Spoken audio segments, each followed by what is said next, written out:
ನೋಡಿ, ಇದು ಗರಂ ಮಸಾಲ, ಇದು ಧನಿಯಾ ಪುಡಿ, ಇದು ಚಿಲ್ಲಿ ಪೌಡರು. ಇದು ಸ್ವಂತ ನಾವೇ ತಯಾರು ಮಾಡಿರೋದು. ಇದು ಬೇಳೆ ಕಟ್ಟಿದ್ದು,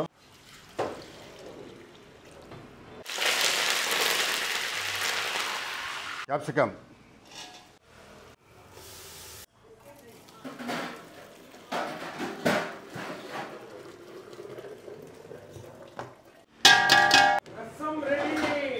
ನಿಜ ಹೇಳ್ಬೇಕು ಅಂದರೆ ರಸಮ್ ಹಿಂಗೆ ತಗೊಂಡು ಗಟ ಗಟ ಅಂತ ಹಿಂಗೆ ಕುಡಿದ್ಬಿಟ್ರೆ ರಸಮ್ಗಿದು ಬೆಳ್ಳುಳ್ಳಿ,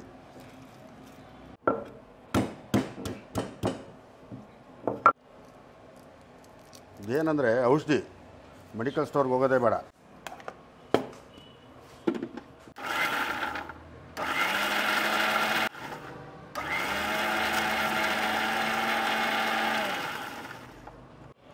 ರಸಮ್ಗೆ ಎಣ್ಣೆ, ರಸಮ್ಗಿದು ಒಗ್ಗರಣೆಗೆ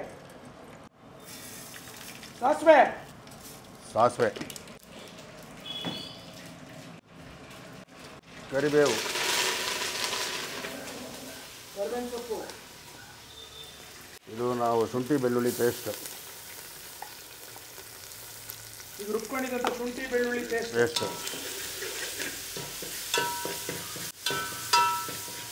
ಇದು ಚೆನ್ನಾಗಿ ಫ್ರೈ ಮಾಡಬೇಕು ಎಣ್ಣೆಯಲ್ಲಿ. ಇದೆಲ್ಲ ಹೋಗ್ಬೇಕು ನೋಡಿ, ಹಸಿ ಹಸಿ ಇರುತ್ತಲ್ಲ ಅದೆಲ್ಲ ಹೋಗ್ಬೇಕು. ಇದು ಸ್ವಲ್ಪ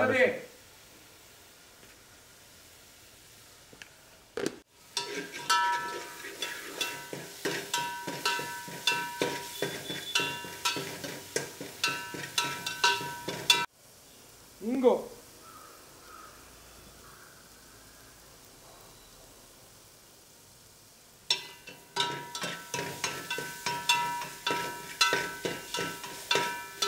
ಟೊಮೆಟೊ, ಮೆಣಸಿನ್ಕಾಯಿ,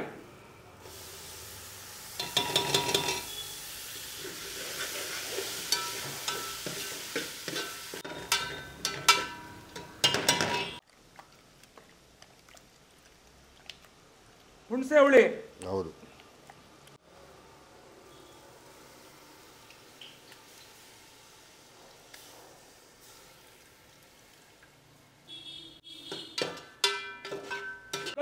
ಕಲ್ಲುಪ್ಪು. ಇದು ಚೆನ್ನಾಗಿ ಬೇಯಬೇಕೀಗ. ರಸ ಬಿಡಬೇಕದು ಟೊಮೊಟೊ.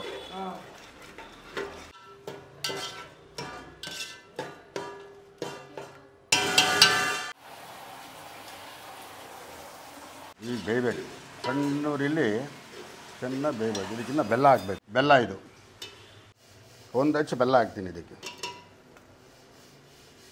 ಅಂದರೆ ಮನೇಲಿ ಇಷ್ಟೊಂದು ಹಾಕೋದು ಬೇಡ, ನಾವು ಹೋಟ್ಲಿಗೆ ಅಂತೇಳಿ ಒಂದು ಹಚ್ಚು ಹಾಕ್ತೀನಿ. ಮನೆಗೆ ಒಂದು ಪೀಸ್ ಹಾಕಿದ್ರೆ ಸಾಕು, 4 ಜನಕ್ಕೆ. ತುಂಬ ಸಿಹಿ ಬಂದ್ಬಿಡಲ್ವಾ ಒಂದು ಹಂಚು ಹಾಕಿದ್ರೆ? ಒಂದು ಹಚ್ಚು ಅಂದರೆ ನಾವು ಹೋಟ್ಲಿಗೆ ತುಂಬ ಮಾಡ್ತೀವಲ್ಲ, ಸರಿ ಹೋಗುತ್ತೆ. ಮನೇಲಿ ಅಂದರೆ ಸ್ವಲ್ಪ ಮಾಡ್ಕೊತಾರೆ, 4-5 ಜನಕ್ಕೆ ಒಂದು ಪೀಸ್ ಹಾಕಿದ್ರೆ ಸಾಕು. ಇದು 100 ಜನಕ್ಕೆ ಆಗುತ್ತೆ. ರಸಮ್ ಪೌಡರು ನಾವೇ ರೆಡಿ ಮಾಡಿರೋದು, ರೆಡಿಮೇಡ್ ಅಲ್ಲ, ಹೋಮ್ ಮೇಡ್. ಇದು ಬ್ಯಾಡಿಗೆ ಇರುತ್ತಾ ಗುಂಟೂರು ಇರುತ್ತೆ? ಎರಡು ಎಲ್ಲ ಮಿಕ್ಸ್ ಇರುತ್ತೆ. ಓಕೆ, ಅದಕ್ಕೆ ಕಲರು ಇದೆ. ಹೌದು, ಖಾರವೂ ಇರುತ್ತೆ, ಎರಡೂ ಇರುತ್ತೆ.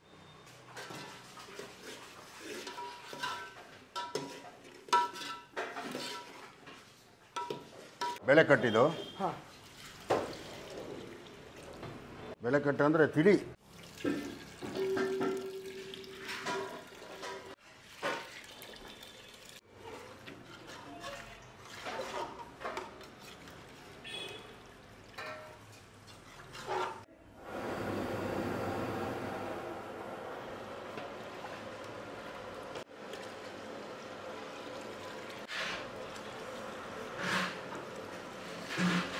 ಕೊತ್ತಂಬರಿ,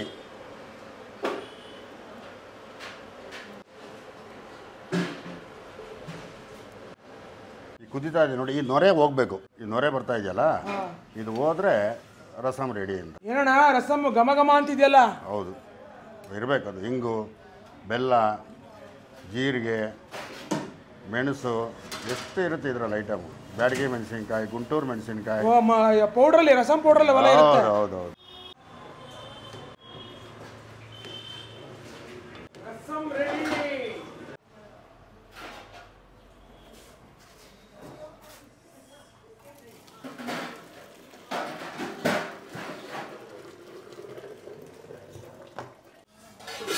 ನೋಡಿ ಸಾಸಿವೆ ಇದು,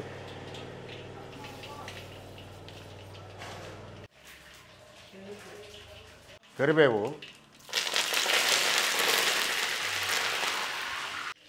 ಈರುಳ್ಳಿ,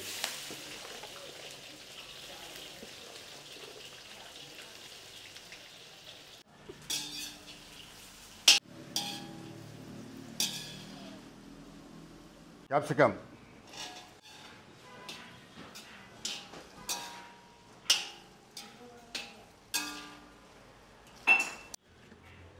ಪುಡಿ ಉಪ್ಪು,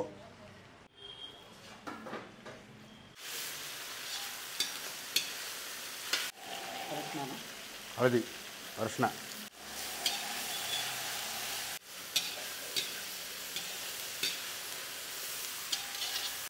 ನೋಡಿ ಇದು ಗರಂ ಮಸಾಲ, ಇದು ಧನಿಯಾ ಪುಡಿ, ಇದು ಚಿಲ್ಲಿ ಪೌಡರು. ಇದು ಸ್ವಂತ ನಾವೇ ತಯಾರು ಮಾಡಿರೋದು. ಇದು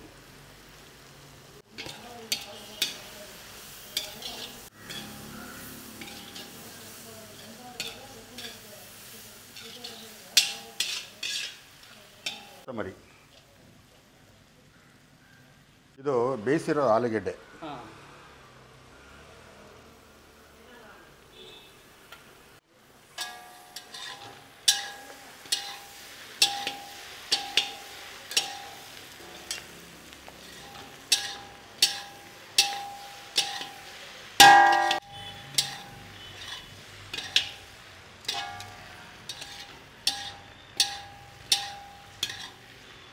ಇದು ನಿಂಬೆ ಹುಳಿ,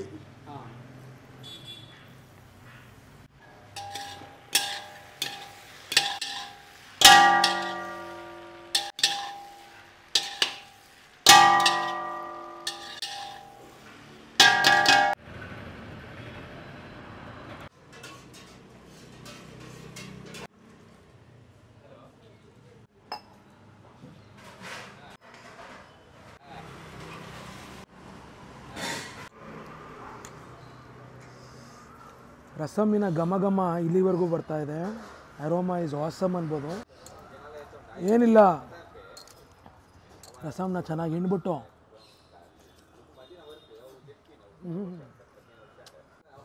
ಯಥೇಚ್ಛವಾಗಿ ಬೆಳ್ಳುಳ್ಳಿ ಶುಂಠಿಯನ್ನು ಹಾಕಿ ಹಾಕೊಂಡಿರುವಂಥ ರಸ. ಖಾರ ತುಂಬ ಇದೆ ಅಂದರೆ ಖಾರ ಇಲ್ಲ, ಬಟ್ ಬ್ಯಾಡಿಗೆ ಗುಂಟೂರಿನ ಪೌಡ್ರ್ ಹಾಕಿದ್ರಲ್ಲ ಅವರು, ಮಸಾಲೆ ಪೌಡ್ರ್, ರಸಮ್ ಪೌಡ್ರು, ಅದ್ರ ಕಲರ್ ಕಾಣುತ್ತೆ. ಬಟ್ ಈ ರಸಮನ್ನು ನಾನು ತಿಂದ್ಬಿಟ್ರೆ, ಸೀರಿಯಸ್ ಆಗಿ ಹೇಳ್ತೀನಿ, ನೆಗಡಿ, ಕೆಮ್ಮು, ಕಫ, ಜ್ವರ ಇವೆಲ್ಲ ಇರೋದು ಎಲ್ಲ ಹಾರ್ಕೊಂಡು ಹೋಗ್ಬಿಡುತ್ತೆ ಅನ್ಬೋದು. ಅಷ್ಟು ಚೆನ್ನಾಗಿದೆ ಕಣ್ರಿ. ವೆರಿ ಆಥೆಂಟಿಕ್, ವೆರಿ ಟೇಸ್ಟಿ, ತುಂಬ ಅದ್ದೂರಿಯಾಗಿದೆ. ನಿಜ ಹೇಳಬೇಕು ಅಂದರೆ ರಸಮ ಹಿಂಗೆ ತೊಗೊಂಡು ಗಟ ಗಟ ಅಂತ ಹಿಂಗೆ ಕುಡಿದ್ಬಿಟ್ರೆ ಆ ರಸಮ್ಗೂ ಸೊಂಡಿಗೆಗೂ ಸಖತ್ತಾಗಿದೆ ಅನ್ನೋದಕ್ಕಿಂತ ರಸಮ್ನ ಕುಡಿತಿದ್ರೆ ರಸಮಯವಾಗಿದೆ ಕಣ್ರಿ. ನೆಕ್ಸ್ಟ್ ಲೆವೆಲ್ ರುಚಿ. I am loving it.